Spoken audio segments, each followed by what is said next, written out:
Tudolyar. Ito po. Yan po siya. Medyo malabo na. Yan po. Ito po ay parang euro. Saan po maliwanag dito? Yan po siya ay euro. Yan. Ang nakalagay dito $2. Nakalagay sa ano niya. Likod. So ang kabila nakalagay dito ay Elizabeth II, Australia, 1995. Yan po. Siguro po nabibili po ito ngayon. Itong mga ganyan na coins. Kulay dilaw po ito. Yan. Yan po Baka meron kayong ganito. Baka nabibili po ito ngayon. Pwede pa mapalitan nyo kasi $2 po ito eh. Yan po, $2. Nakalagay niya $2. Yan. Ano yung mukha ng ano. Yan po, nabibili yan. Baka mapalitan pa yan ngayon. So yan po. Pwede pa yan mapalitan ngayon. Kasi po, nabibili pala na. Binibili din yan ngayon. Itong barya na to. So kung meron kayong ganyan, pwede pa yun naman mabinta. Pwede nyo, siguro sa mga collector dyan ngayon na umiikot-ikot sa sa mundo natin ngayon na bumibili dito mga collector, alos parang hindi na nila binibili itong ganito eh. Siguro pwede mo na palitan. Tarayan nyo lang, papalitan nyo sa mga money changer, baka pwede pa ito.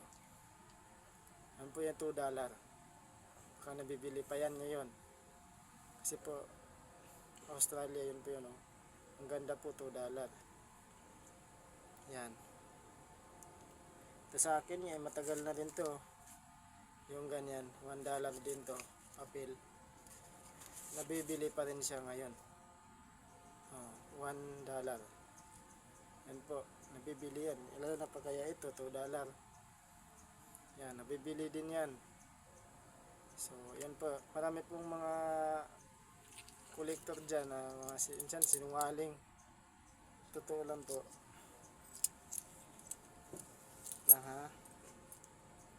Ito, kagaya ng ganyan. Meron kayong coins na ganyan.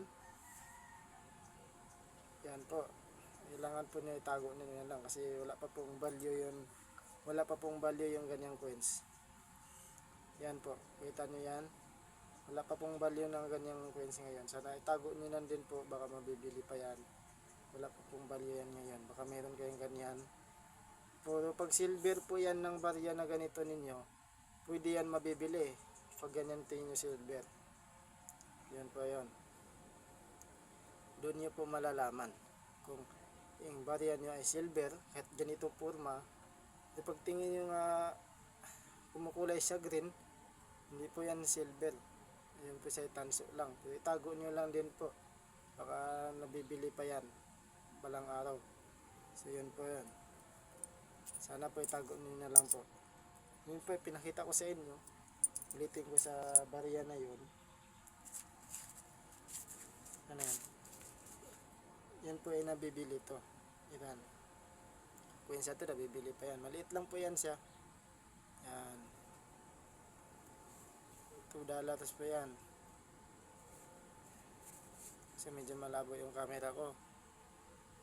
Kahit nga ito luma na to sa akin Yung kaso lang, bago pa yung binibili lang, ang bagong ganito. Bibili nila yun. Yan. Yung akin luma na, di na tinatanggap.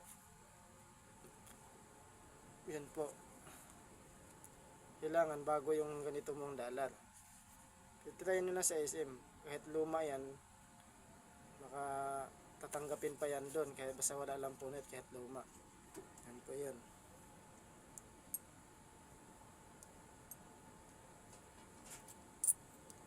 So, ito po. Baka meron kayong piso na kalabaw. Baka akala nyo na ito ay nabibili. Wala pa pong value to ngayon. Di pa po nabibili ito ganito. Mga old coins yan, ganyan. Yan. Yan, di po nabibili yan. Yan, sa totoo lang po, dami pong nag-ano ngayon, mga collector. sikat lang, hindi naman bumibili. Yun po yun. Sinasabi ko po sa inyo, hindi po yan nabibili. Nagtitry ko lang po sa inyo para po malaman nyo kung ba yan nabibili. Yan po, pinakita ko sa inyo. Ito po siya ay 1 piso na kalabaw.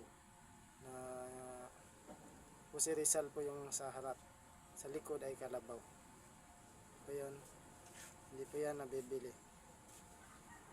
Tago nyo lang po kung meron kayong ganyan. So, yun po. Sana manon nyo. Sana po hindi kayo maano dyan sa bariyan nyo. Hindi po yan nabibili. Sa totoo lang po. Tago nyo na lang. Balang araw nabibili din yan.